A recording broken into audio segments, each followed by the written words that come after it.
In today's video, I'm going to teach you how to set up Google sign-in with Firebase. By the end, you'll have Google as a sign-in option enabled in your Firebase project, and you'll know exactly where to find the configuration values you'll use in your web app. First, open the Firebase console in your browser and make sure you're in the correct project. If you manage multiple projects, glance at the project selector near the top and confirm you're not configuring the wrong environment. It's a simple check that prevents a lot of confusion later. On the left sidebar, click Build. This section contains most of the services you'll wire up during development, and authentication is one of the most commonly used. Go ahead and select Authentication. You'll land on a page that summarizes your setup. Open the Users tab. Think of this tab as your real-time roster. Once Google Sign-In is enabled and people start signing in, you'll see their accounts listed here, including provider details and creation dates. For now, if this is a fresh project, it will likely be empty. To enable Google as a provider, click Setup Sign-In Method. This takes you to the provider configuration area.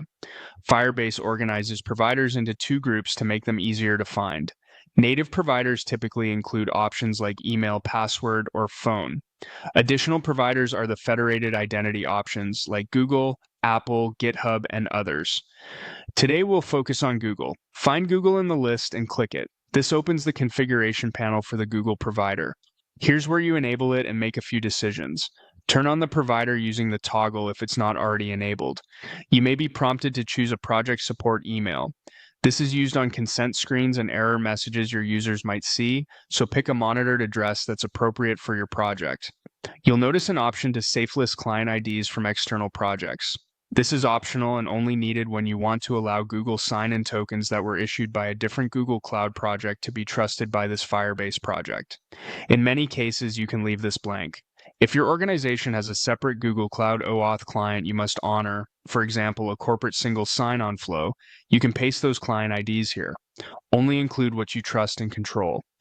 Scroll to the Web SDK configuration section. This area helps you connect your web app to Firebase authentication. It shows configuration values you'll reference in your code when initializing Firebase and setting up the Google sign-in flow. Keep this tab handy while you're implementing the client side so you can copy values accurately. You'll also see a web client ID and a web client secret listed. These are auth credentials associated with your Google provider setup. For most Firebase web apps, you never put the client secret in your front-end code. The client secret should be treated as sensitive and kept on secure servers if you ever need it for back-end exchanges.